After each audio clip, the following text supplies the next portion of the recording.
Bonjour à tous, bienvenue sur Prodify. Cette semaine, je vais vous proposer une petite formation sur les bridges pour pouvoir transporter, pour pouvoir transférer plutôt un token d'une blockchain à une autre. Donc ce sera juste après.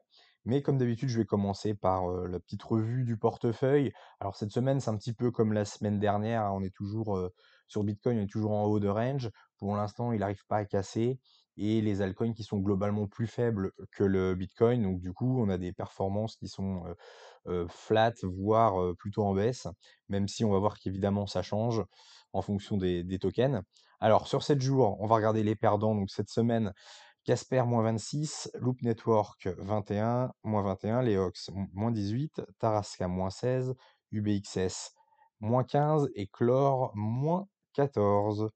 On va regarder les tokens qui ont bien performé. Donc Dimo +40, Actuo +14, Clearpool +13, +12 pour Nakamoto Game et le 11 +11% pour Rio. Alors, Actio, ça me fait penser, il y a eu une actualité hein, cette semaine.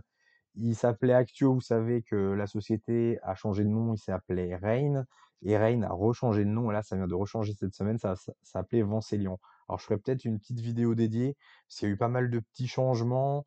Bon, ça peut, le changement de nom là sur le token à court terme fait un pump. Après, ils ont changé un peu leurs revenus, les coffres et puis les revenus dessus. Donc, il faudra peut-être que je fasse une petite mise à jour, parce que je vous l'avais présenté dans une vidéo dédiée. Mais voilà, il y a du changement. Donc, je ferai peut-être une vidéo sur ce point. Cette semaine, on va refaire un point sur le neutron. Alors, je vous rappelle, le neutron, bah, on est rentré quand le token est sorti, hein. Donc, on était dessus tout au début. On a, durant donc fin 2023, début 2024, quand le Bitcoin est monté, on a fait des super performances hein, sur neutron. Je vais regarder, bon, alors, je sais pas, ça va pas être un point précis, mais c'est pour donner un ordre d'idée.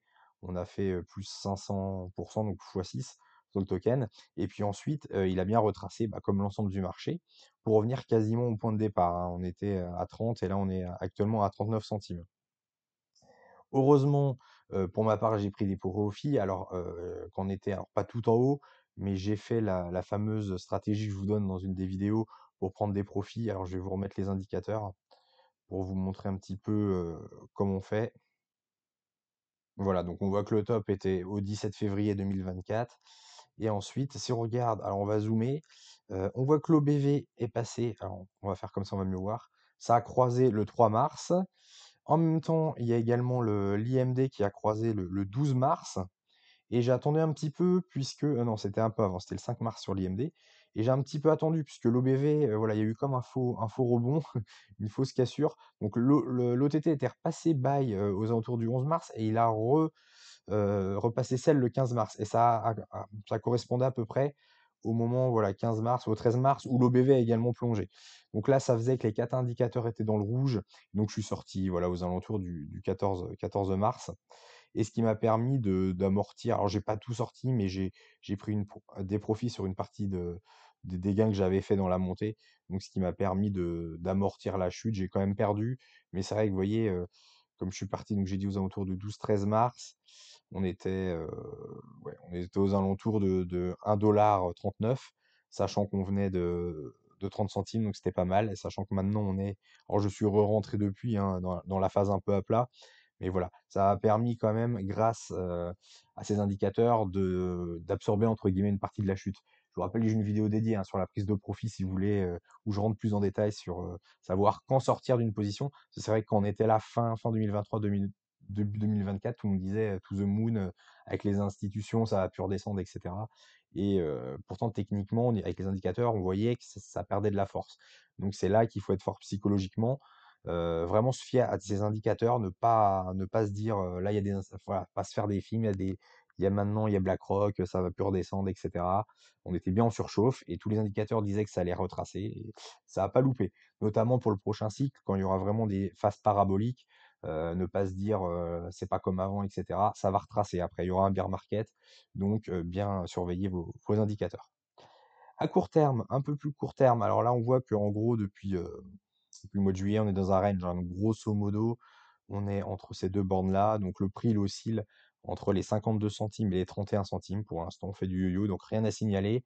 voilà, le vrai signal qu'on repartait à la hausse, c'est quand on va casser en weekly, hein. Donc là, je suis en daily, hein, mais en bougie weekly, définitivement une clôture au-dessus des 52 centimes. Et là, ça voudra dire qu'on a bien relatéralisé, on a repris de la force et on repart à la hausse. Si on regarde le market cap, alors vous voyez, on est aux alentours de 50 millions de market cap, on est monté au pic à quasiment 500 millions, donc on a fait x10 sur le market cap. Alors on est de retour à peu près dans les 100 millions de market cap, hein. Ce qui veut dire que si on repart en bull run et que le neutron repart à la hausse, on est quand même sur un market cap très petit. Donc l'avantage, c'est que si vous faites x10, entre guillemets, vous êtes que encore à 1 milliard de market cap. Si vous faites x20, vous êtes à 2 milliards.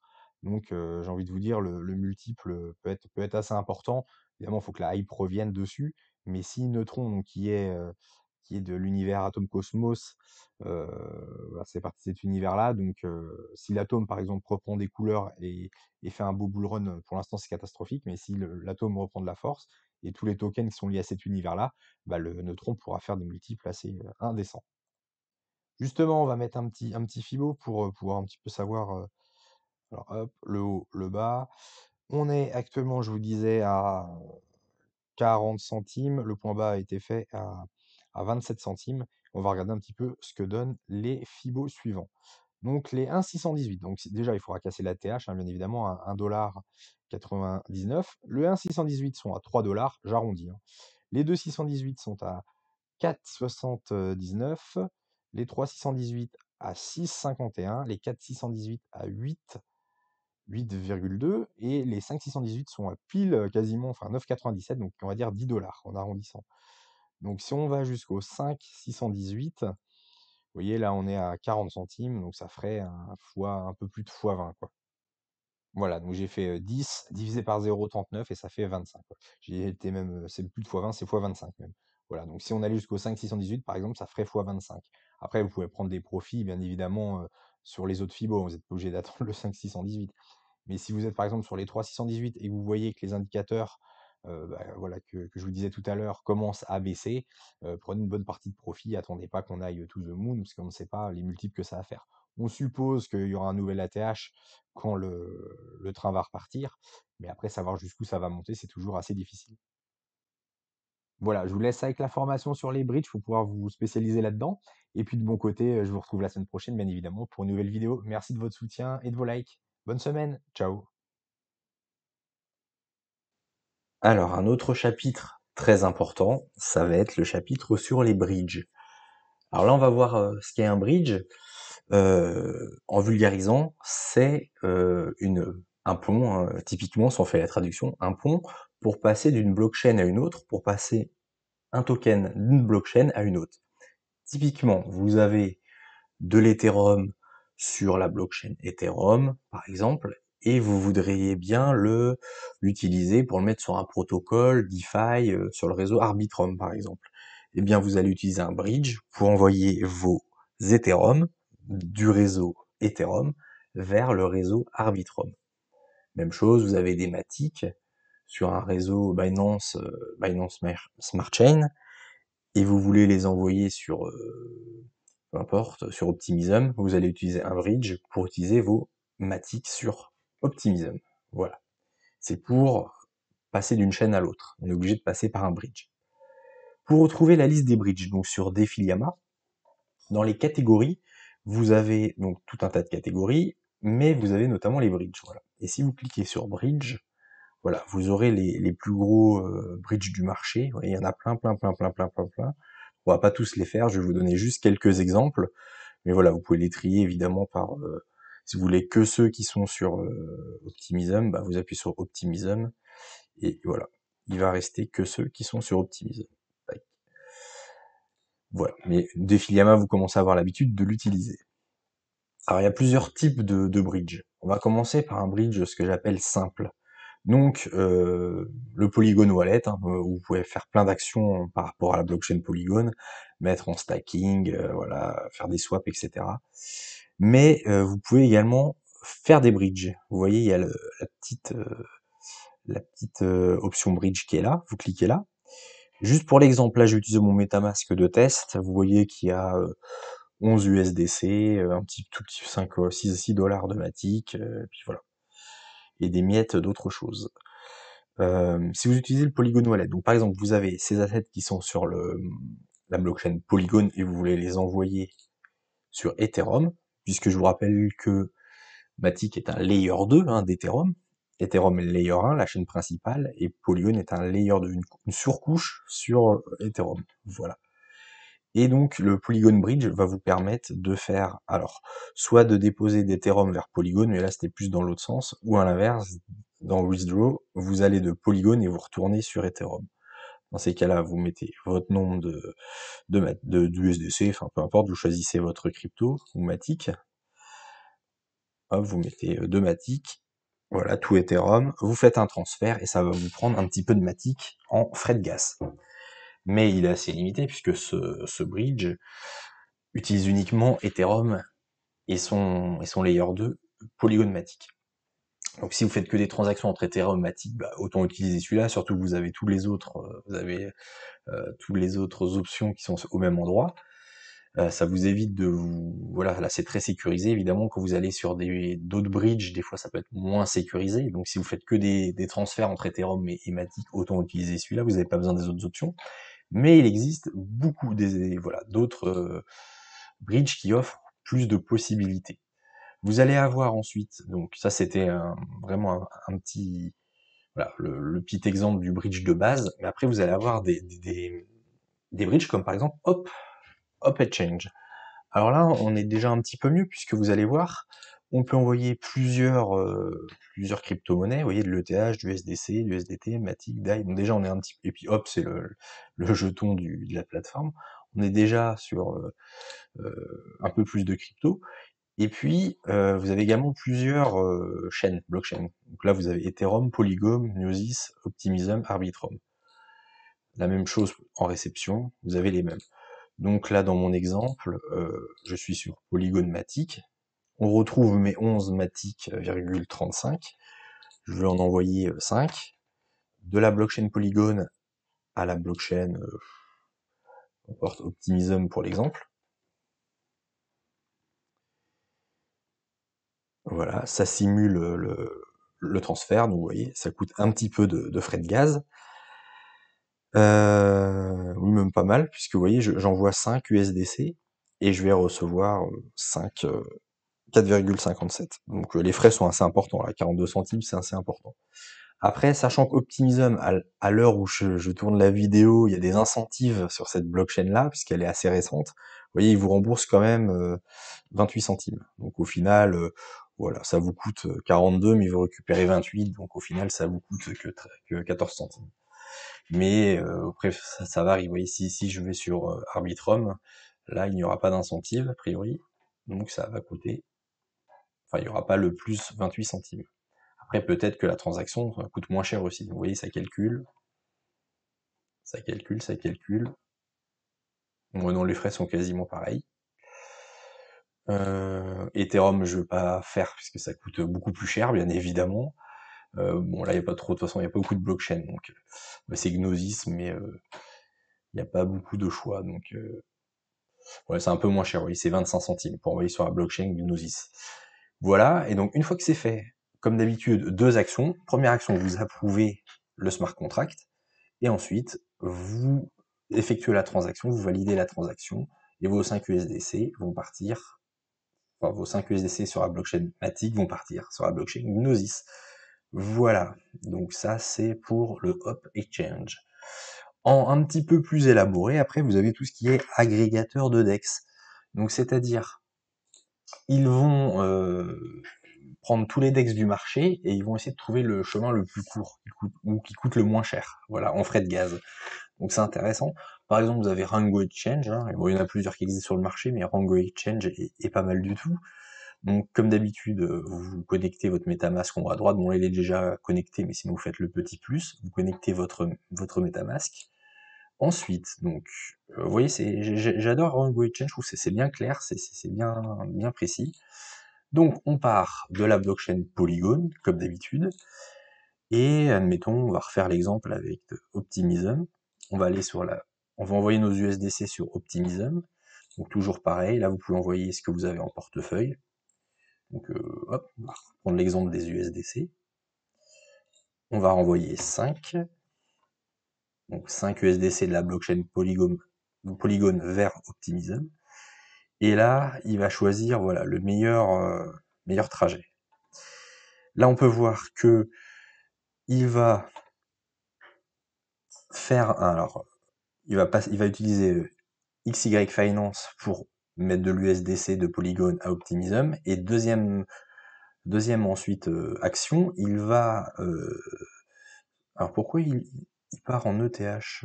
Ah oui, j'ai pas fait attention, vous voyez, là, en fait, on peut, ce qui est très bien, oui, j'ai oublié de vous le dire, là, on part sur l'USDC, et là, on reçoit de l'Ethereum. Donc, en fait, il faisait un swap d'USDC en Ethereum. Donc, sur OneInch, il faisait le swap USDC Ethereum sur, vous voyez, Optimism, bien sur la blockchain. Bon, vous voyez, c'est un petit plus. Mais là, je vais pas m'embêter, on va rester sur de l'USDC pour que ce soit plus simple. Mais vous voyez, vous pouvez même swapper, envoyer sur une blockchain et ensuite swapper. Vous voyez. Ça tombe bien que je me suis trompé, comme ça vous avez vu la transaction. Et donc voilà, vous voyez que ça coûte 5 centimes et que ça va mettre à environ 2 minutes 15. Vous voyez, Rango Exchange est très très très bien. Voilà, et puis bah pareil, si vous voulez envoyer, prendre un autre exemple, hein, des Matic ce coup-ci, et puis on va envoyer sur qu'on peut envoyer les Matic sur les fantômes, admettons, peu importe, c'est une autre blockchain. Ça calcule, ça calcule, et là,